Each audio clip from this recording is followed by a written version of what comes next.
Hello, my name is Roland. In this video I will show you how to build a macro that allows you to reset the part position.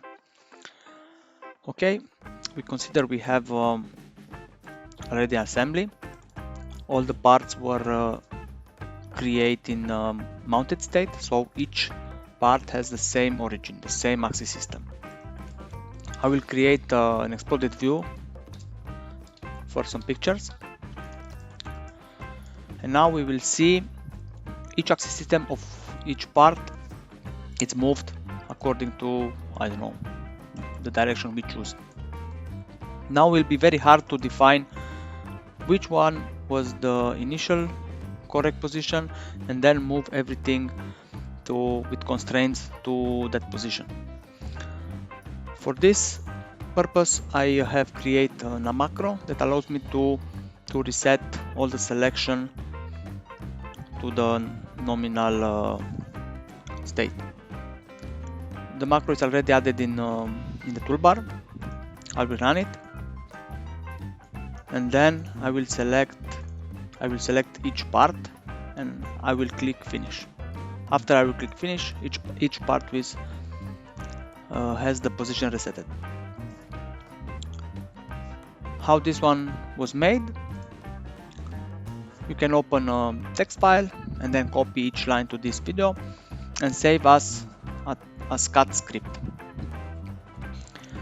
First we start with some variables,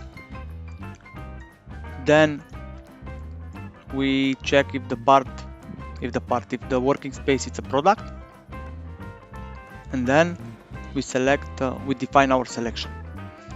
Our selection type is product because we want to select only parts or products.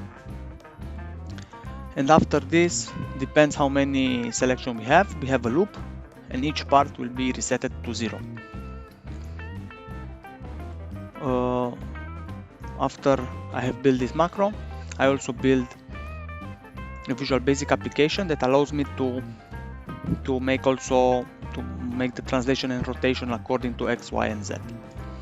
This will be very easy to manipulate the part or maybe to check something, and also maybe for some pictures we have the possibility to translate or rotate, like I said. And of course, like in the macro, we have the same possibility to select the parts and then reset to default position. This one works only if we build the parts in the mounted state and we need to align again to 0, 0, 0.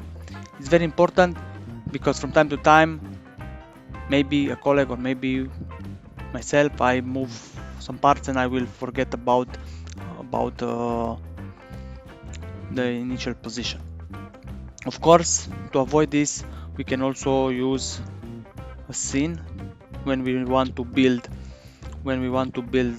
exploded view, and then will not affect our main view. But of course, the purpose of this video was to show you how to avoid working too much if you messed up some position parts. I hope you enjoyed and have a nice day.